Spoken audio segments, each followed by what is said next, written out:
Hey, it's Kiley from Great North GM. I'm in a 2026 Buick Envision. There's a little bit of smoke in the air today. Flim Flon has it, the paw has it, so I never miss an opportunity to show this trick.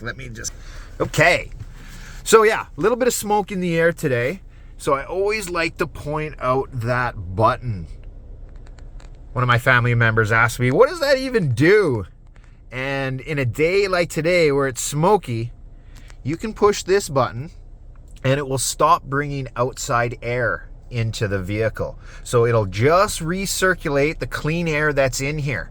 So in the winter when it's super cold and you're trying to warm it up, you could turn that on. That way it's not bringing the cold air in from outside.